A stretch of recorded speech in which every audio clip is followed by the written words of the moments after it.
And it's recording. Hello, everybody. So we are going to work on Lab 16, relative humidity and dew point, because this is going to be the last thing that is on your test on Friday. I wanted to make sure you guys really understood what was going on.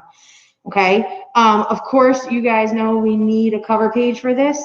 We'll figure out what the selfie will be with as we go along. All right, but let's look. So. All right, so we have our gizmo set up, right? And there's our worksheet. Very nice, very nice. Okay, so the first thing I want you guys to do is I will give you 3 minutes to do the prior knowledge questions before we do anything else. Okay, because it's supposed to be a prediction. They can't really get it wrong.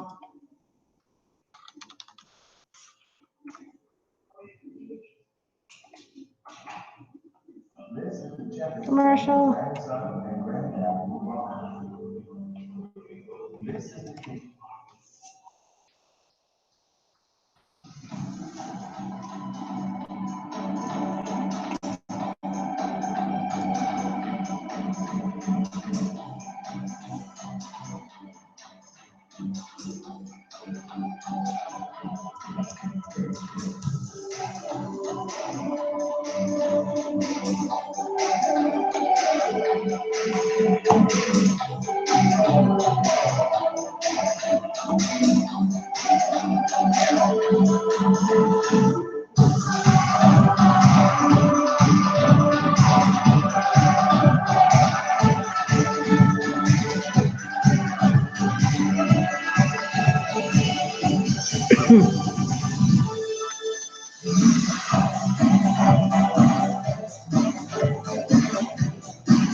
At least the first 2 questions done, the prior knowledge questions. So I'd like you to open up the gizmo, right? And let's do the warm up together. So it talks about how when sweat evaporates, the heat energy is removed from our skin, and that's why our bodies cool down, right? Because if the heat is being removed, it has to go somewhere. It goes to the surroundings, which means that it comes from us, right? Now, there's only a certain amount of airspace that can hold that excess water. We learned about it yesterday when we were talking about dew point and relative humidity, or 2 days ago for you guys, right? So you're going to use a sling psychrometer. Now, again, the sling psychrometers that we normally use, find one really quickly.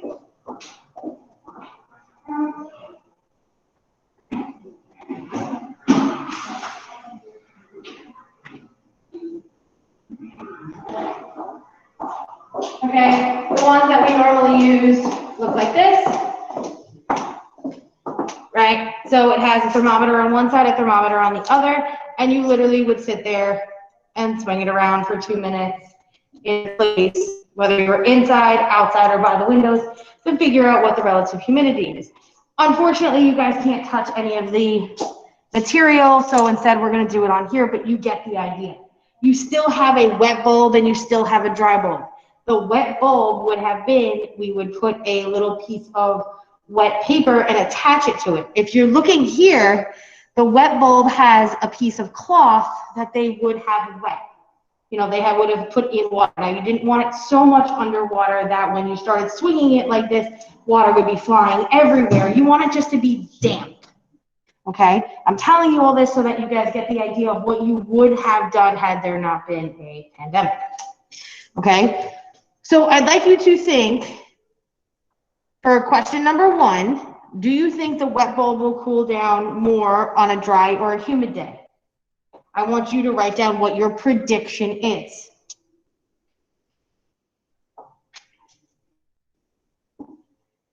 So you have 50-50 chance, guys.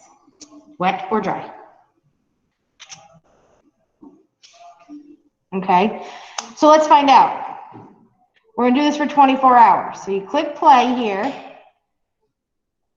Now what's happening? If you notice that the wet bulb temperature, right, is not going up as fast as you would think, right? The dry bulb temperature is going up faster, and it even reads it for you down here, so you don't even have to read the thermometer. Right? So you're going to describe what you see. What is happening? Right? So you do that for 24 hours. Okay? Now, let's go to activity A. So the reset button is going to be this new button. All right? So you're going to click on new, and you're going to put on show relative humidity. Okay, so here's our relative humidity right now at 11 a.m. It's about 35%. So you're going to predict, right, how will relative humidity relate to the temperature of the wet bulb? So it's going to be specifically the wet bulb. You're going to make a prediction, right? Then you're going to click play. After random time, click pause. So you're going to pick how far apart each one is. What I would like you to do is write down at those random times, okay, what the dry bulb and wet bulb temperature. I would say do it for a minimum of 2-hour periods, okay? So let at least 2 hours go by, then click pause. Then let maybe 5 hours go by, then click pause. But do it within one 24-hour time frame. Just make sure it's more than 2 hours. You don't want to be like, okay, stop. There's not going to really be a change. You're not going to get it that way. Okay, so you want to make sure that you have at least 2 hours in between each reading. Okay, you probably want it to be more, maybe like 6 hours, but I'm not going to nail you guys on the minuscule details of how far apart it is. Okay, then you're going to analyze what you see. You draw down what the dry bulb temperature and the wet bulb temperature is, and what the relative humidity says in the top right-hand corner for each one of those times you stop. Okay, then you're going to click on table, all right, and it's going to help you determine the relative humidity. Okay, you're going to hit play, then pause, and then this is the same table that is on your reference table, page 12, right? So you need to know the air temperature of the dry bulb. You need to know the difference between the two, or the depression between the two. Right? So if the dry bulb temperature is 16 and the wet bulb temperature is 14, then the difference would be 2. So you'd go to 16 here, Oh, you guys can't even see. Why didn't you tell me these things? Okay, so you would go to 16 here and 2, and where they meet, it would be 1, 2, it would be 80%. Okay, so you answer the questions based on that. All right, then you're going to do this again. All right, but now it looks more like the work that we were doing yesterday, right? Now you have the dry bulb temperature, the wet bulb temperature, the depression that you guys are figuring out, and then using this table, you are going to write down the relative humidity in percentage, okay? You're gonna answer these questions, so on and so forth, okay? The second part, you click new, all right? You're going to go back to controls, all right? And you're going to see show water bucket. Okay, so notice how I got rid of everything else. I'm no longer showing the relative humidity, I'm just showing the water bucket. Okay, this is what we also would have done. This would have been part 2 of the lab.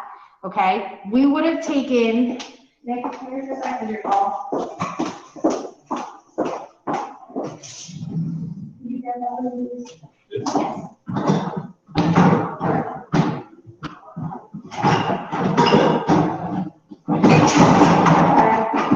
Thank you. Okay.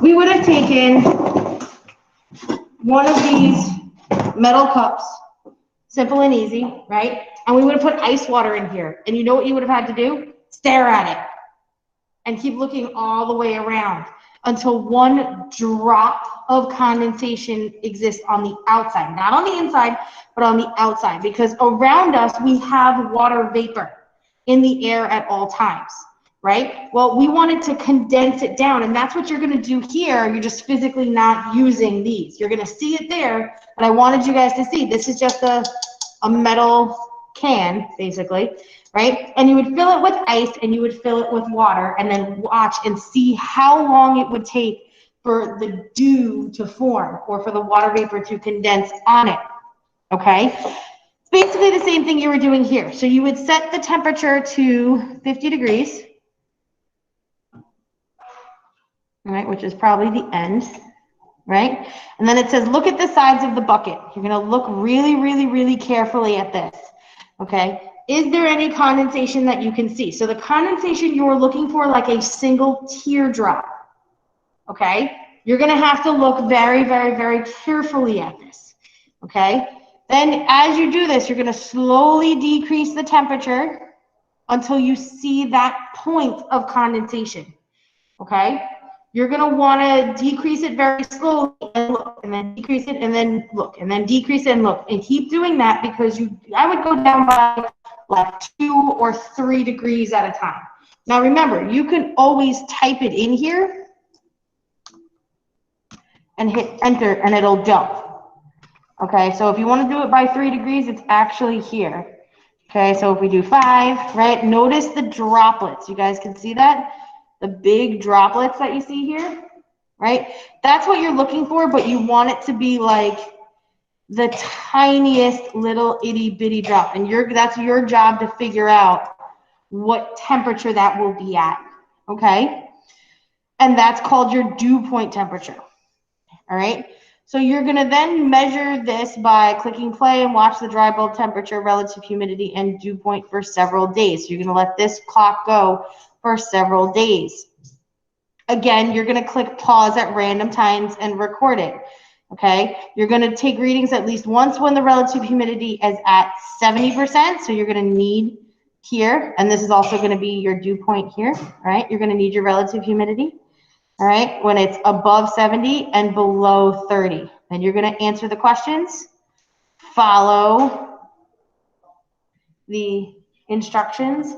Very simple, very easy, guys. What I want your selfie to be with is your condensation point. I wanna see your selfie with the dew point. So that picture on the bucket, okay, once you get that one single drop on there or as close to a single drop as you can get on there, just turn around, take your selfie. Very simple, very easy. Okay, any questions on what you were doing? All right, get started.